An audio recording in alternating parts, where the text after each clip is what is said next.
تو اللہ رب العزت فرماتے ہیں وَمَنْ عَمِلَ صَالِحًا مِّن ذَكَرٍ أَوْ أُنثَىٰ وَهُوَ مُؤْمِنٌ،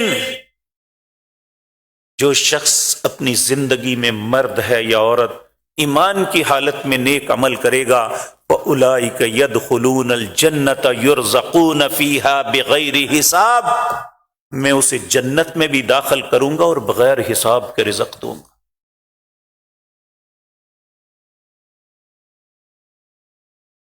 اس سال کے اختتام پہ ہم یہ غور کریں جو سورۃ حشر کی آیات میں نے آپ کے سامنے عرض کی ہیں۔ اللہ رب العزت نے فرمایا یا ایھا الذین آمنوا اتقوا اللہ ولتنظر نفس ما قدمت لغد۔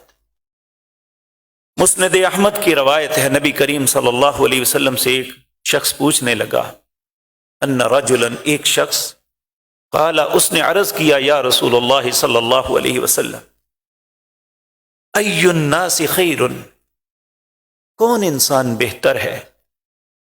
نبی کریم نے فرمایا من طال عمرہ وحسن عملہ، جس کو اللہ نے لمبی زندگی بھی دی اور اسے اچھے عمل کی توفیق بھی دی، یہ شخص اچھا ہے۔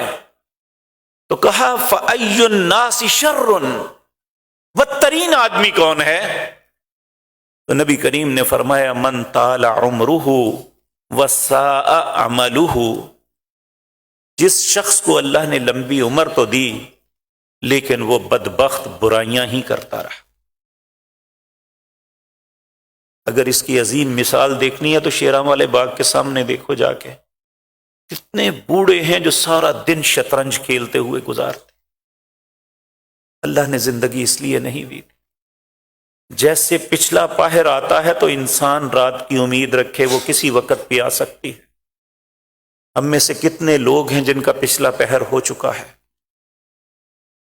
اور یقین جانیے ہم اپنی کتنے ہی ہم عمر، ہم منصب، ہم مشرب، ہم جماعت، انہیں اپنے ہاتھوں سے دفنا چکے ہیں،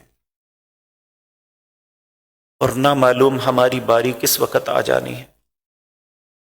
اس جاتے ہوئے سال پہ افسوس کریں، اپنی کوتاہیوں پہ روئیں، رات کو کھڑے ہو کے اللہ سے التجا کریں، اللہم اغفر لنا ذنوبنا کلہا دقہا وجلہا اولہا وآخرہا سرہا وعلانیتا، اے اللہ میرے سارے گناہ معاف کر دے، اے اللہ وہ چھوٹے ہیں یا بڑے، اے اللہ میں ظاہراً کیے ہیں یا چھپ کے کیے ہیں، مالک میری ساری خطاؤں کو معاف کر دے۔ اے اللہ تیرے گھر میں بیٹھے ہوئے تجھ سے التجا کرتے ہیں، اے اللہ زندگی کا 1 سال کم ہو گیا، موت 1 سال قریب آ گئی، اللہ ہماری خطاؤں کو معاف کر دینا۔ نئے سال کا آغاز، اس کی تجدید عہد کس طرح کرنی ہے، اللہ نے مجھے زندگی اور توفیق دی، انشاءاللہ آئندہ مجلس میں عرض کروں گا۔